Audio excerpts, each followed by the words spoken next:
Bien, cedemos el micrófono al secretario general del CEN, Antonio Castro López, para que haga uso del panorama que tenemos en esta conferencia.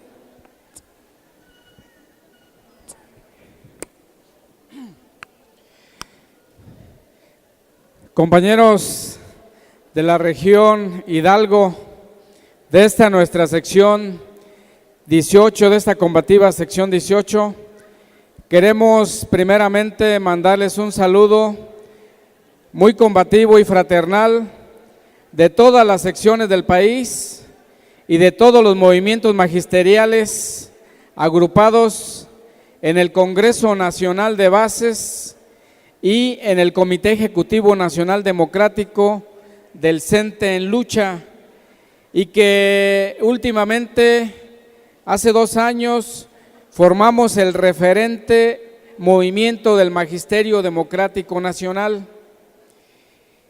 Creemos que esta asamblea y estos talleres políticos sindicales siguen siendo vigentes bajo la forma asamblearia que tenemos como manera de gobernabilidad de los trabajadores y en donde tomamos las definiciones de manera colectiva. En este momento es importantísimo tener la lectura del contexto a nivel internacional y a nivel nacional en prácticamente todos los ámbitos, en el económico, en el político, en el social, en el educativo. Y creemos que es muy importante, a pesar de que en todas nuestras asambleas estamos definiendo el contexto, pero siempre el contexto va a ser diferente, aunque parezca igual. Y en este momento hay una trascendencia con una importancia que puede tener un quiebre a nivel internacional y es necesario conocerlo con claridad.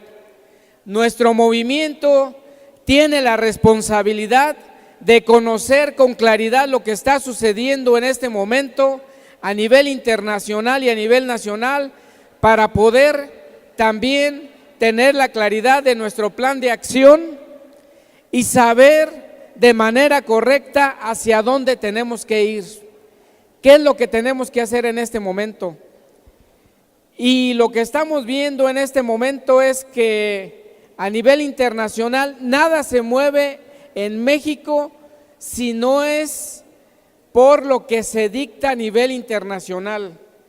Todas las políticas en México las dicta la Organización para la Cooperación y el Desarrollo Económico desde hace más de 27 años o desde 1982, la educativa desde 1992, anteriormente era la Organización Mundial de Comercio, ahora es Organización para la Cooperación y el Desarrollo Económico.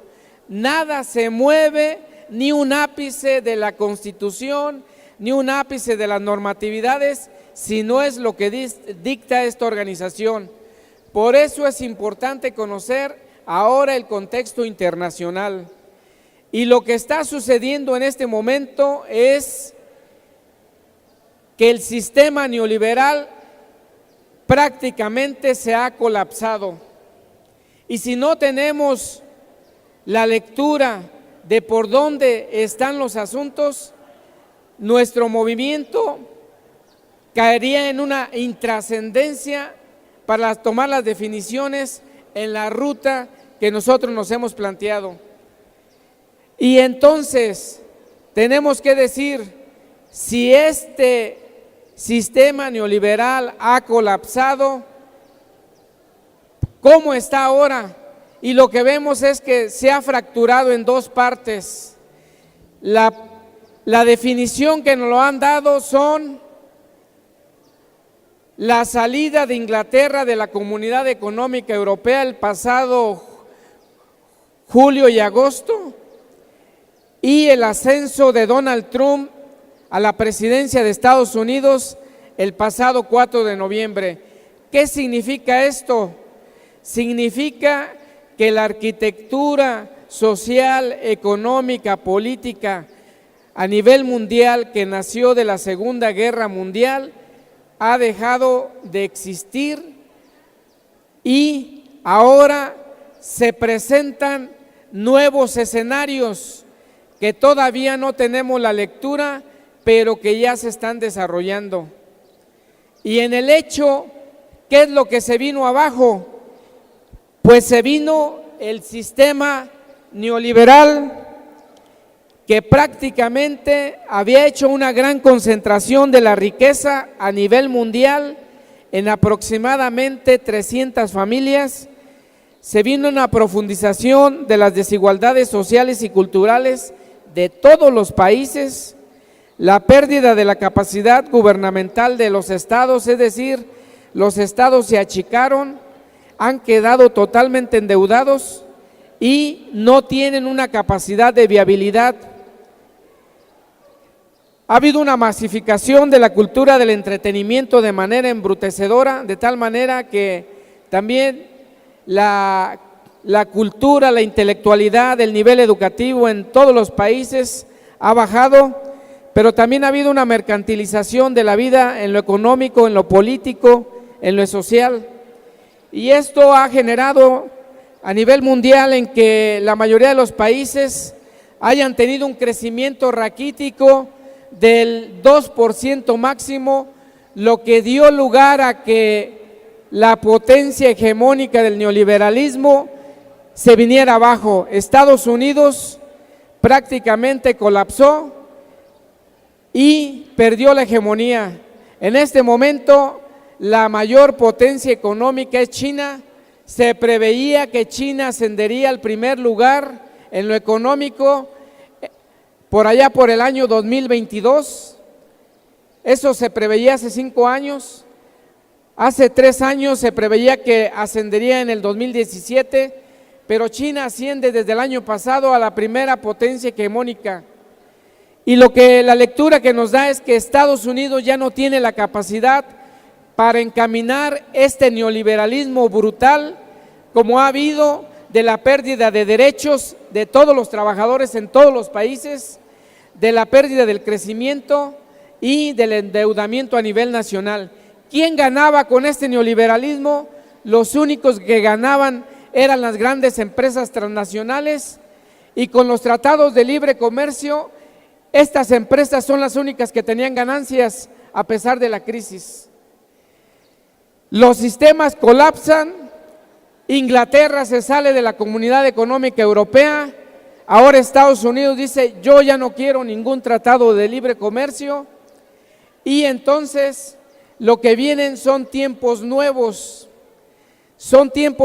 que va a depender de cómo estén las fuerzas a nivel mundial y cómo se muevan. La primera lectura que nos dan es que en Europa las fuerzas se están jalando hacia la derecha, es decir, se están creando fuerzas de ultraderecha que básicamente tienen que ver con el ataque a los migrantes. Esto es en Europa y en Estados Unidos.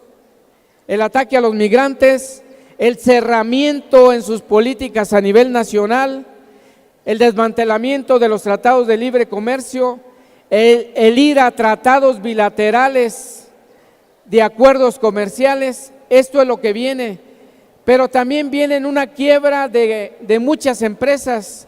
Entonces se prevén crisis mayores. Y en México, ¿cómo estamos, compañeros? En México lo que se ve también es que las 11 reformas estructurales tampoco han generado crecimiento a nuestro país.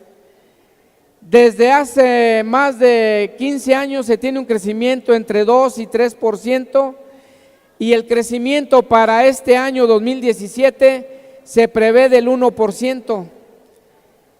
Y tenemos un régimen político que, además de corrupto, ha perdido toda la credibilidad.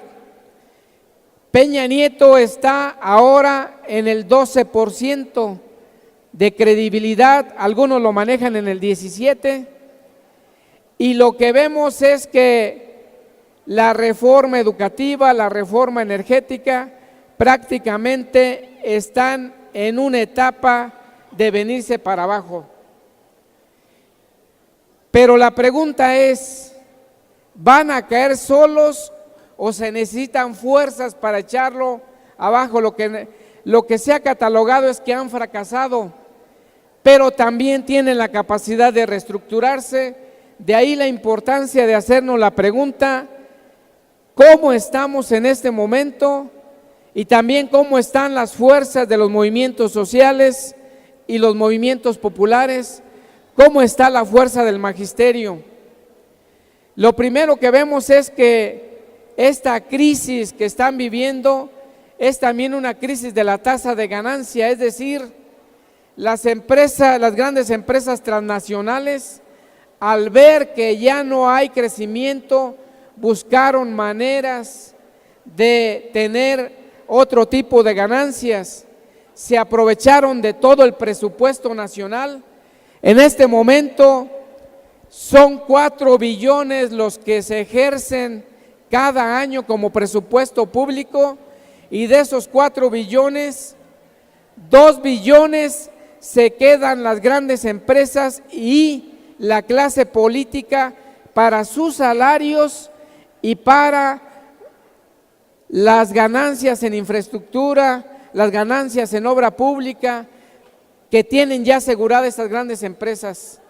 Y la otra mitad de los otros 2 billones generalmente son para los puros salarios a nivel nacional de todos los trabajadores, es decir, de la burocracia, es decir, los trabajadores. Entonces, la otra parte de donde obtienen la ganancia es de lo que se ha llamado la guerra preventiva, que a nivel mundial eran las guerras que hicieron y de apoderarse de los recursos naturales, como fue la guerra de Siria, de Irak, de Afganistán, de Libia, pero aquí en México es la guerra del narcotráfico. El narcotráfico ahora genera 165 mil millones de dólares cada año, mucho más que las remesas, mucho más que los ingresos petroleros. El narcotráfico es la primera fuente de ingresos. Las remesas son aproximadamente 22 mil millones de dólares y por ahí andan también los ingresos petroleros, aunque un poco más abajo. Y estas guerras preventivas eran los desplazamientos, el aprovechamiento o la expropiación de territorios mediante la reforma energética que facilitaba a las grandes empresas apoderarse de lugares donde hay minas, los lugares donde se están haciendo hidroeléctricas, termoeléctricas, etcétera. Esa es otra tasa de ganancia, pero esta tasa de ganancia ya no ha aumentado y de ahí viene este colapsamiento del sistema neoliberal. Nosotros decimos que el régimen político mexicano todavía va a entrar en una crisis mayor y de ahí deriva lo que nosotros debemos hacer a nivel nacional. Y también la pregunta es, ¿cómo estamos el magisterio nacional en este momento?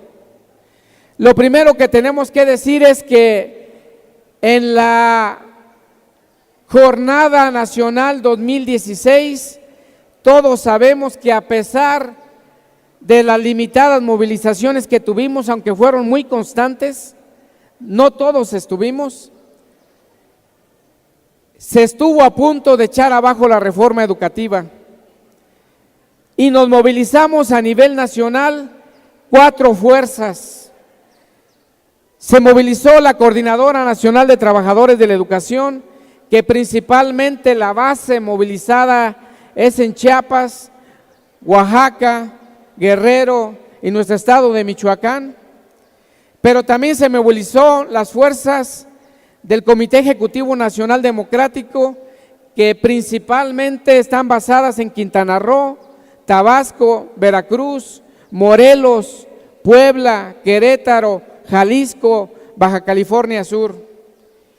Otra fuerza movilizada fueron los movimientos emergentes, que no se dicen pertenecientes a las dos fuerzas anteriores, pero que todos pertenecemos al CENTE, y que estos movimientos emergentes principalmente estuvieron en Tamaulipas, Nuevo León, Coahuila, Chihuahua,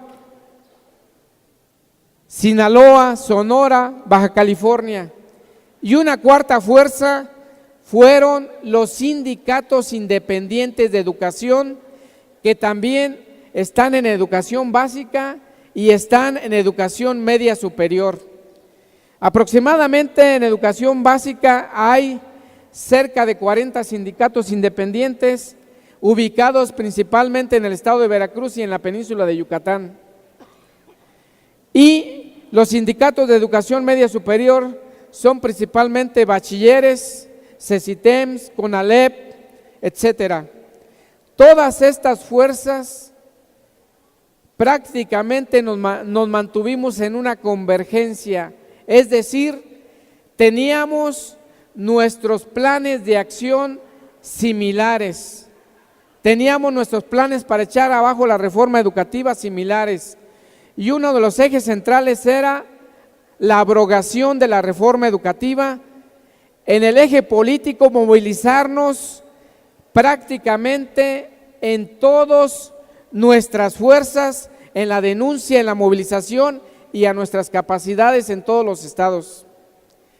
En el eje jurídico, todos realizamos amparos contra la reforma educativa.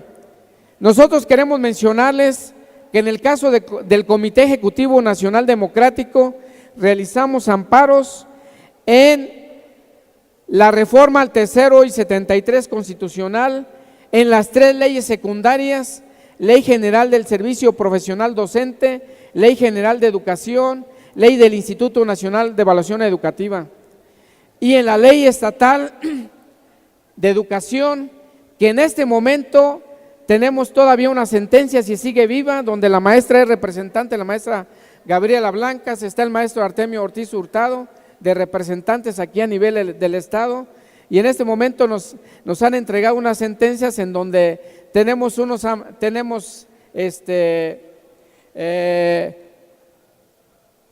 nos han asegurado en este sentido que tenemos prácticamente lo que podríamos llamar, me estoy sintiendo un poquillo mal, sí, pero en ese sentido tenemos asegurados, no, ahí está bien, lo que pasa es, perdón, me estaba sintiendo ahorita un poco mareado. En este sentido, en esta parte de la Ley Estatal de Educación sigue viva en el estado de Michoacán, ¿sí? Y también realizamos nuestros amparos, ¿sí?, en lo que tiene que ver con los lineamientos de la SEP y lo que tiene que ver también con las notificaciones a las evaluaciones que hubo para el año 2015-2016. ¿Y cuáles son los resultados de esta lucha jurídica? Los resultados que tenemos en este momento es que la Suprema Corte de Justicia de la Nación define que la reforma educativa es legal, y ante eso nosotros nos vamos a la lucha internacional y ya tenemos implementado en este momento nuestra queja en la Comisión Interamericana de Derechos Humanos en Washington, Estados Unidos, ¿sí? Entonces, ¿qué nos dice la lucha jurídica? Nos dice que todavía no está escrito la reforma educativa ni es definitiva, que todavía está en litigio, ¿sí? Entonces, a nivel nacional también hemos realizado una batalla en lo sindical, es decir, se han creado fuerzas democráticas a nivel nacional y tenemos movimientos nuevos, movimiento de bases magisteriales en Quintana Roo, Movimiento Magisterial Jalisciense, Consejo Democrático Magisterial Poblano, es decir, nuevas fuerzas que van democratizando nuestro Sindicato Nacional de Trabajadores de la Educación, y el objetivo es recuperarlo. Y obviamente también con nuestro Programa Nacional Alternativo de Educación y Cultura, que el objetivo que tenemos aquí en Michoacán es llegar entre 5,000 y 8,000 escuelas en este año escolar, pero a nivel nacional, aquí con el PDCEM y a nivel nacional con el Programa Nacional Alternativo, tenemos el objetivo de llegar a más de 12,000 escuelas con las del estado de Michoacán. Y el planteamiento en el caso del Programa Nacional Alternativo es que tenemos que cerrar todos los programas de la reforma educativa. Tenemos que hacer que nuestro programa alternativo de educación sea un arma política, es decir, la lucha en el aula convirtámosla en una lucha social también. Y lo otro es que en el eje social, en el eje popular, también hemos realizado toda una lucha general, tanto contra la reforma educativa como contra las reformas estructurales, conjuntándonos con las organizaciones sociales, sindicales y populares, ¿sí? ¿Y qué tenemos a este momento, compañeros? ¿Qué tenemos? ¿Cuál es la función del maestro con todos estos ejes que se están dando a nivel nacional, a nivel internacional, y esta debilidad que existe en el sistema neoliberal? ¿Cuál es la función del maestro? ¿Sí?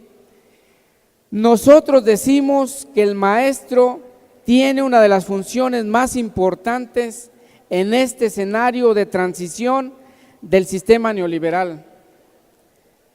Prácticamente nosotros tenemos y estamos distribuidos en cada una de las regiones, en cada una de las comunidades, y tenemos la oportunidad de, con nuestro programa alternativo de educación, con el PDCEM, con nuestros métodos científicos, en los niños, crear una conciencia social y crear un sujeto social. Trabajar con nuestros padres de familia y también con ellos crear toda una fuerza. Nosotros tenemos la función ahorita con nuestro eje estratégico. El eje estratégico de nuestro movimiento es la construcción del poder popular. Y la construcción del poder popular, es decir, la construcción en este momento de poderes dentro del poder político del Estado neoliberal. Y ahí tenemos nuestro programa, ya es un poder, nuestros trabajos en lo popular, con la promotora del poder popular en Michoacán, con la caja de ahorro, con todas las líneas económicas que tenemos trabajando con muchas organizaciones sociales. Esa es una construcción de poder popular. Pero básicamente en esta línea estratégica, una de las partes más importantes es trabajar las asambleas en nuestros colectivos escolares, con los padres de familia, y crear la base social que nos va a servir para el cambio de régimen político. Esa es la parte más importante que tenemos como movimiento social. Sabemos que en el 2018 se van a dar definiciones muy importantes, y estas definiciones el movimiento en su autonomía va a definir en qué rumbo, pero trabajando en estas asambleas populares con nuestros padres de familia, con nuestras comunidades, va a servir como una base social tanto táctica como estratégica. Así que, compañeros, estas definiciones también las tenemos que tener sobre todo en esta jornada de lucha que va a empezar 2017. Y tenemos que tener una capacidad de administrar nuestros recursos, es decir, tenemos que llegar con todas las fuerzas, porque la definición que tenemos a nivel estatal y a nivel nacional es que podamos tener una lucha a mediano y a largo plazo. Que esta lucha que hemos realizado contra la reforma en esta última etapa del 2013 hacia acá, le hemos dado bastantes golpes a la reforma educativa, bastantes. Y podíamos decir muchos, ¿sí? Podíamos decir que ellos tenían contemplado en el primer año de la reforma, a la primera evaluación 2015, separar del empleo a 200,000 maestros, es decir, el 10%. A todos los que fueran notificados, que son 250,000 a nivel nacional, el 80% fuera separado de su empleo. No pudieron. A este momento solo hay 700 cesados en todo el país. Podemos decir que en Chiapas, en Oaxaca, en Guerrero y en Michoacán no hay cesados, pero los cesados sí los tenemos en Quintana Roo, en Puebla, en Jalisco, en Querétaro, en Morelos, y son cesados del Comité Ejecutivo Nacional Democrático. Y esta batalla la hemos dado, son maestros que han tenido una dignidad y se han sostenido en no presentar la evaluación. Esa también es una definición. No presentando ninguna evaluación, también se echa abajo la reforma educativa. Ellos lo que quieren son cifras de cesados y cifras de evaluados. Ahorita Nuño lo que está diciendo es que hay ya 800,000 evaluados y con eso se le está dando legitimidad a la reforma, pero son números maquillados.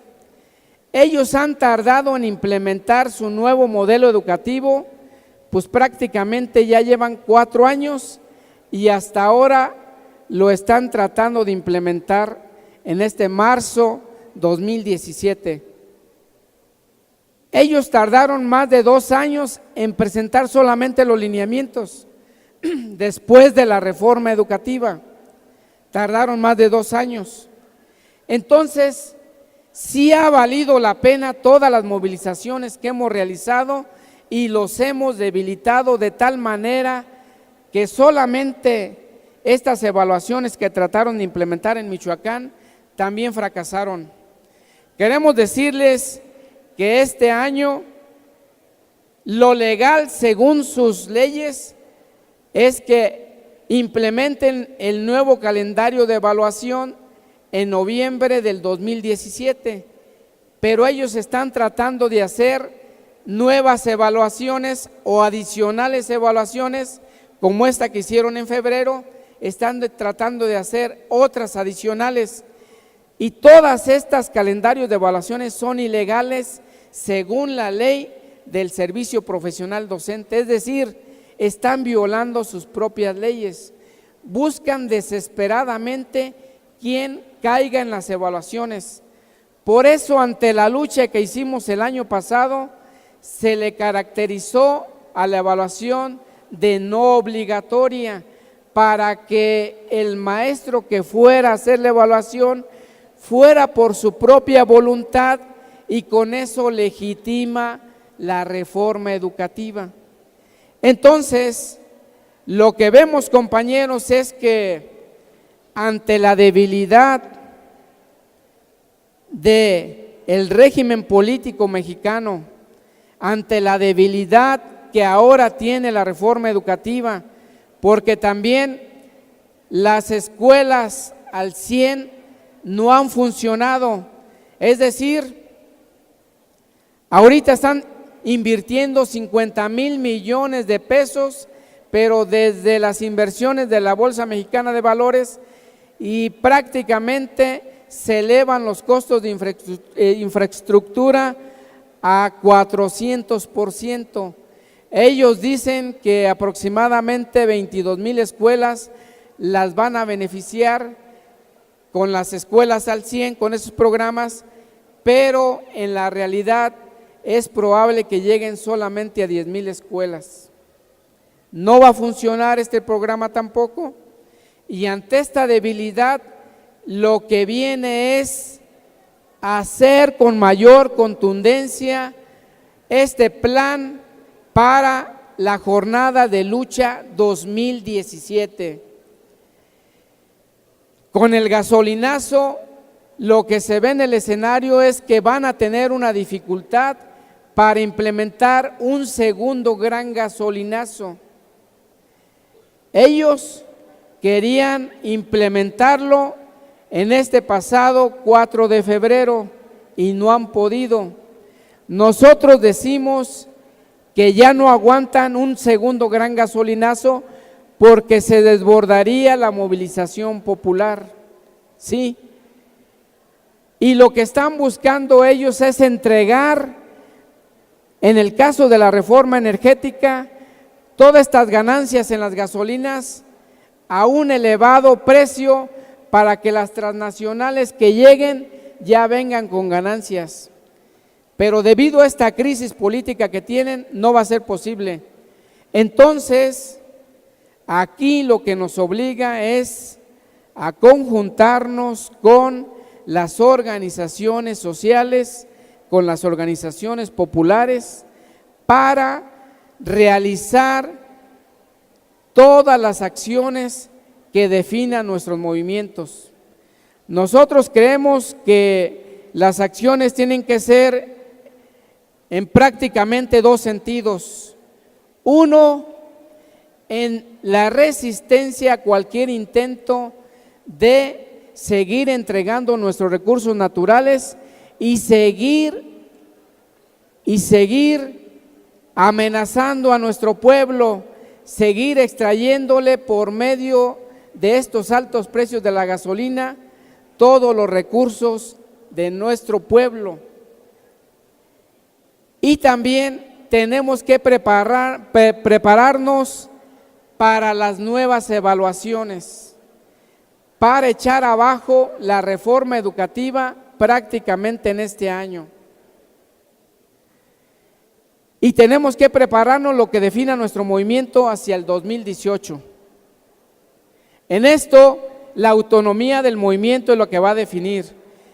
Por eso se ha planteado que a nivel internacional es de gran trascendencia lo que está sucediendo, que prácticamente están fracturados el sistema neoliberal y que también se ha convertido en una gran oportunidad para que nuevas fuerzas puedan acceder al poder.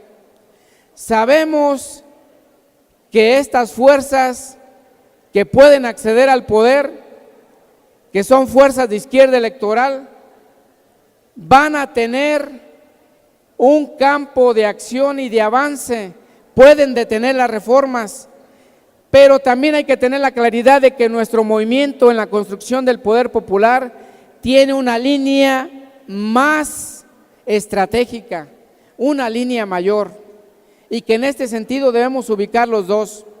También debemos tener claridad de que el Congreso Nacional Indígena, el movimiento zapatista, también están contribuyendo a esta parte, y ellos, una de las estrategias que están haciendo es la construcción de autonomías. La construcción de autonomías, como lo está haciendo Cherán. Y una parte también de ellos es construir un gobierno de autonomía desde las comunidades indígenas. Y lo que vemos en el escenario es que no se contradice lo que nosotros estamos haciendo como movimiento del poder popular en la construcción también de autonomías con lo que están haciendo nuestros compañeros indígenas. Y teniendo la claridad del escenario político podemos avanzar. Y estas definiciones solo las va a tomar nuestro movimiento y en su momento las van a tener. Por lo tanto, compañeros, nosotros decimos que que el magisterio michoacano y el magisterio nacional va a ser una de las fuerzas y uno de los sectores que van a poder generar la correlación de fuerzas para que podamos darle alteridad al sistema neoliberal y podamos echarle abajo. Y de ahí, por eso decimos la importancia de estos talleres políticos sindicales, la importancia de nuestras asambleas, la importancia de seguir informándonos, la importancia de seguir implementando nuestro programa alternativo de educación, la importancia de generar la fuerza con los padres de familia. Los padres de familia son nuestros aliados naturales, no son los aliados de los neoliberales, y la importancia de las asambleas populares. Entonces, compañeros, creemos que estos talleres políticos sindicales al final tendrán definiciones que irán a los plenos estatales y después a las asambleas nacionales que generarán las propuestas para que en conjunto con todas las organizaciones sociales a nivel nacional podamos darle un rumbo diferente a nuestro país. Compañeros, pues esto es lo que estamos viendo también por nuestros tiempos, lo que estamos viendo en el escenario. A menos de que ustedes tengan alguna inquietud y pregunta, estamos para servirle. Muchas gracias.